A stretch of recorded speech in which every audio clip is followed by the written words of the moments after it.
I'm Mehta. And I'm Ferran. Lee, we're here in National Harbor, Maryland. Scenic National Harbor. Scenic National Harbor, Yes. Thank you. To discuss the first day of the annual AFA conference here. It's the biggest gathering of Air and Space Force people in the country. Right. Let's talk about the vibes on day one. I will tell you all about it, except I've been chained to the press room all day long. They haven't let me outside the doors. I don't know what I signed. I don't know what I did. Yeah, sorry about that. Yeah. It's my fault. But you were on the floor, so yeah, what'd you all say? right. So attendance is the first thing I want to talk about. Right. Last year at the show, it was packed. I mean, almost uncomfortable in times. So many people here.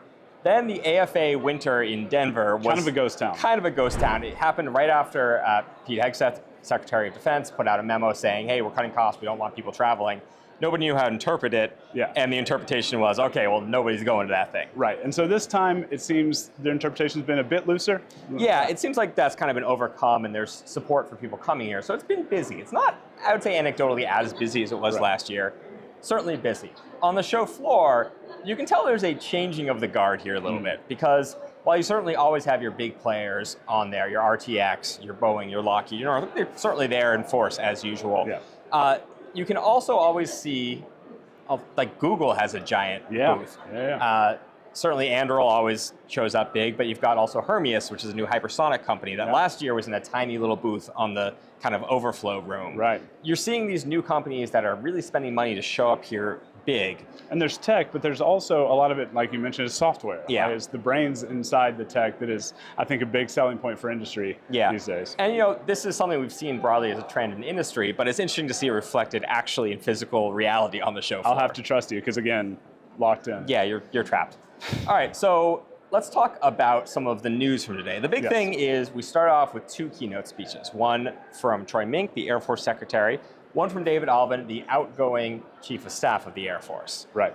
Alvin's speech was much more of a legacy thing. There wasn't really any news in there. He certainly didn't even address his own surprise retirement. Right, which is there's still an open question about who's going to replace him. That really just was not touched upon today.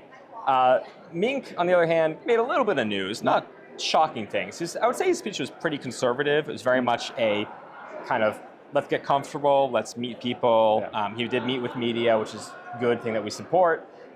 Later in the day after his speech. Maybe underwhelming from a policy perspective, because this is where an Air Force Secretary would make a big announcement. This is usually where you see big announcements. So things that we didn't get clarity on is the future of reoptimization, which was Fred Kendall's kind of major push. A lot of the stuff that Alvin has spearheaded, whether that's going to survive or not with his predecessor who comes in. There was a little NGAD news? There was a little NGAD news.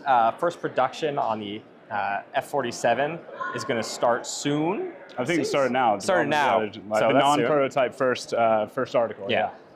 For first flight of 2028, 2028 is an interesting thing because we know that they had said we want to fly before the end of the Trump administration. Right, so 2028 is about as far as you could go. Yeah. But still, that's a date, so that's kind of interesting. Also said that Anduril CCA will be flying sometime in October. Its first flight, that's scheduled, so that's some news. So overall, kind of a get to know you more than Troy Mink than big policy standpoints. It'll be interesting to see if come, again, AFA winter, out in Denver again this year, he kind of has more concrete policy proposals to go for. Yeah. So let's talk about day two. Hopefully I'll be out of the press room. No, we're keeping you locked in there. Well, never mind. So day two is kind of a space-themed day. Saltzman, who's the Chief of Space Operations, is going to do a keynote, meet with media later. There's none of their other space people there. Teresa Hitchens, who's our space guru, is back from Hawaii. Not at all jet lagged. Not at all jet lagged. She's doing great, lots of coffee. She's going to be absolutely all over all of that, of course, and you can find her work and all of the stories that we're putting up at breakingdefense.com. Also keep an eye out for a day two video. We're doing another one of these wrap-ups going forward. I'm Mehta. And I'm Ferran. Thanks for watching.